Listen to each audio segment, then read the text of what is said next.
नमस्कार दोस्तों, इस वीडियो में आपका हार्दिक स्वागत है। मैं हूं पत्रकार योगेंद्र योगी। दोस्तों, केंद्र की भारतीय जनता पार्टी की सरकार, गठबंधन की सरकार, देश में घसियारों को डॉक्टर बनाने का जो प्रयास कर रही थी, वो दोस्तों पूरी तरह से सफल नहीं हुआ। दरअसल केंद्र सरकार ने प्रयास किया था कि जो परसेंटाइल है उसको घटा दिया जाए, और वो इतनी ज़्यादा घटाई गई कि जो जिनके माइनस मार्किंग थे पीजी की सीटों के लिए, उनको भी एडमिशन आराम से मिल सके। इसके बावजूद दोस्तों कि इस तरह के डॉक्टर देश में विशेषज्ञ पैदा होंगे जो माइनस मार्किंग लेकर जिन्होंने पीजी में एडमिशन लिया होगा। लेकिन दोस्तों, सरकार का ये ख्वाब जो है वो इस तरह के डॉक्टर देश को देना पूरा हो नहीं सका। दरअसल जो काउंसलिंग हुई है फाइनल, उसके बावजूद देश में हजारों सीटें मेडिकल यूजी की, मेडिकल पीजी की खाली रह गई हैं। दोस्तों ये हालत तो तब है जब सरकार ने एड़ी चोटी का जोर लगा दिया कि किसी भी तरह से जो है जो इनको डॉक्टर बनाओ बनाओ, चाहे कुछ भी हो जाए, इलाज करें या नहीं करें, ये एक अलग मुद्दा है। तो अभी जो लेटेस्ट जो नया मामला पता चला है कि हजारों सीटें किस तरह खाली हैं, तो कर्नाटक परीक्षा प्राधिकरण ने 7 मार्च 2026 को नीट पीजी काउंसलिंग का समापन कर दिया है।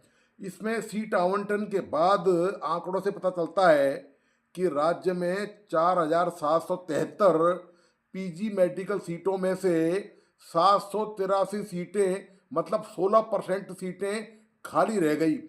इस वर्ष लगभग 14,400 छात्रों ने काउंसलिंग के लिए पंजीकरण कराया और लगभग 10,000 छात्रों ने के ईए के, मतलब कर्नाटक प्राधिकरण के पोर्टल के माध्यम से मेडिकल पीजी सीटों के लिए वेब का विकल्प चुना था, उपयोग उसका किया था।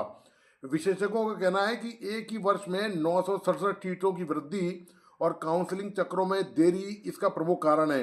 कारण प्रमुख और भी हैं इसके, उन पे आगे चर्चा करेंगे। तो ये जो अधिकांश सीटें हैं जो खाली रही हैं, ये प्रबंधन कोटा की सीटें हैं जो प्राइवेट मेडिकल कॉलेज की हैं, जिनमें निजी कॉलेजों में एनाटॉमी की सीट के लिए 25,000 रुपये से लेकर डर्माटोलॉजी की सीट के लिए 1,25 करोड़ रुपये, यानी कि 1,30,00,000 1,30,000 करीब का शुल्क लगता है। दोस्तों, आश्चर्य की बात यह है कि लोकप्रिय विषयों में भी सीटें खाली रह गई। उदाहरण के लिए जनरल सर्जरी मेडिसिन में कुल 500 सीटें उपलब्ध थी, जिनमें से 37 अभी भी खाली हैं। एमडी रेडियो डायग्नोसिस में 287 सीटों में से 35 सीटें खाली रह गई। जनरल सर्जरी में 425 सीटों में से 11 सीटें खाली रह गई, जबकि डर्मेटोलॉजी में 196 सीटों में से 15 और पीडियाट्रिक्स में 362 में से 25 सीटें खाली रह गई। ऐसा ही कुछ हाल दोस्तों राजस्थान का भी रहा है। कटाव के बाद राजस्थान में 333 पीजी की सीटें खाली रह गई हैं। इससे निजी कॉलेजों को बताया जा रहा है कि 166 करोड़ रुपए का नुकसान हुआ है। 550 में से केवल पीजी की 217 सीटें ही भर पाई हैं। नीट पीजी 2025 की क्वालिफाइंग कट ऑफ में भारी कमी करके इसे -40 अंक कर दिया गया था। इसके बावजूद भी अंतिम दौर के रिक्तियों के लिए जो आवेदन आमंत्रित किए गए थे, उसमें उसके बावजूद केवल 333 सीटें राजस्थान में खाली रह गई हैं। हालांकि इस दौर के लिए केवल 396 उम्मीदवारों ने पंजीकरण कराया था। इस अप्रत्याशित परिणाम ने चिकित्सा क्षेत्र में तो चिंता जताई दी है, लेकिन जो प्रबंधक हैं कॉलेजों के, उनके माथे पर भी तगड़ी शिकन पड़ी हुई है कि इस नुकसान की, इस ये जो घाटा उनको जा रहा है इस साल का, उसकी कार्रवाई, उसकी ये पूर्ति कैसे करेंगे। दोस्तों, इन रिक्तियों के पीछे जो सबसे बड़ा कारण है, सरकारी और निजी मेडिकल कॉलेजों का जो शुल्क ढांचा है, जो फीस का स्ट्रक्चर है, उसमें बहुत भारी अंतर है। सरकारी कॉलेज में पीजी की जो फीस है वो 30,000 से 60,000 प्रति वर्ष है, जबकि निजी कॉलेजों में ज़्यादातर में इस जो पीजी की जो फीस है पूरे पाठ्यक्रम के लिए 50 लाख से 1 करोड़ रुपए तक है। तो इतना भुगतान यदि पीजी की सीट के लिए करना परिवारों के लिए और जो कैंडिडेट है उसके लिए अव्यवहारिक बना हुआ है। यही वजह यह है कि तीसरे राउंड की काउंसलिंग में 800 में से 100 से कम नंबर लाने वालों को भी सीट मिल गई। अब इस मामले को लेकर आपको बताइए कि जो ये 0% वाला मामला है, माइनस में जो जिनको एडमिशन की सुविधा दे दी थी पीजी में, वो मामला अब सुप्रीम कोर्ट में चल रहा है, उसकी सुनवाई वहाँ पर चल रही है। आपको बताता चलूँ कि केंद्रीय स्वास्थ्य राज्य मंत्री अनुप्रिया पटेल ने सरकार को ने राज्यसभा में बताया था कि सरकार ने पीजी मेडिकल काउंसलिंग 2025 के लिए कट ऑफ पर परसेंटाइल को इसलिए कम किया ताकि पीजी मेडिकल की महत्वपूर्ण सीटें खाली न रहें। यह निर्णय पिछले शैक्षणिक वर्षों के अनुभव के अनुरूप है, जिनसे सीटों का अधिकतम उपयोग सुनिश्चित करने में सफलता मिले। और यही वजह है कि ये जो सीटें हैं इनकी परसेंटाइल पीजी की जो योग्यता सूची थी उसकी परसेंटाइल कम कर दी गई। आपको बता दूं कि इसी के साथ कि देश में मेडिकल की क्षमता बढ़ाने के लिए 2025-26 के सेशन में 11,682 नई सीटें एमबीबीएस की और 8,967 सीटें पीजी की सीटों को केंद्र सरकार ने मंजूरी दी थी। इसके साथ ही देश में 43 नए मेडिकल कॉलेज भी खोले गए थे और देश में जो रिक्त पदों की संख्या है, मैं बता दूं आपको, वो 21 एम्स है देश में, उसमें करीब 2,500 से अधिक फैकल्टी जो टीचिंग के पद हैं वो खाली हैं, जो पिछले लंबे समय से खाली चले आ रहे हैं और इनमें अब सरकार भर्ती की कोशिश कर रही है। ये दोस्तों हाल है देश का, देश की चिकित्सा सेवाओं का, कि मतलब मेडिकल की पढ़ाई के नाम पर लूट मची हुई है दोस्तों।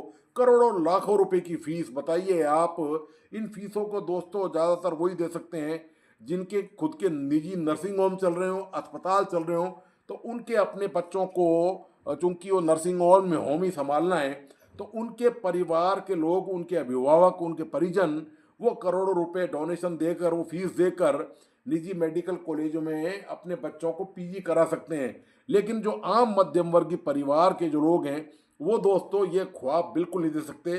वो अपना सब कुछ बेच भी डालें तो भी उनके लिए पॉसिबल नहीं है कि वो इतना पैसा, भारी भरकम पैसा पीजी की सीट के लिए इकट्ठा कर सकें। तो ये दोस्तों हालत है सरकार की। एक तरफ सरकार देश में चिकित्सा सेवाओं को मजबूत कर रही है, मेडिकल की सीटें बढ़ा रही है, और दूसरी तरफ ये निजी जो मेडिकल कॉलेजों की जो लूटपाट चल रही है, जो अंधेरगर्दी और जो चौपट राजा देश में ये जो सिस्टम चल रहा है, उसकी वजह से दोस्तों हजारों सीटें खाली जा रही हैं। देश में आपको बताइए पहले ही चिकित्सकों की कमी है, जिसमें विशेषज्ञों की तो और ज़्यादा कमी है।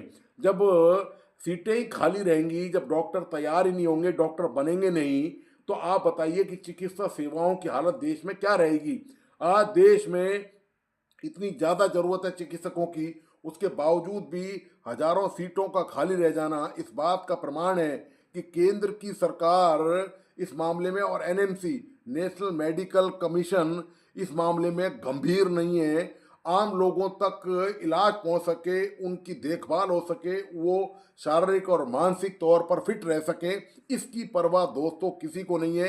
ये सारा खेल जो है वोट बैंक की राजनीति से प्रेरित है और इसके अलावा कुछ नहीं है।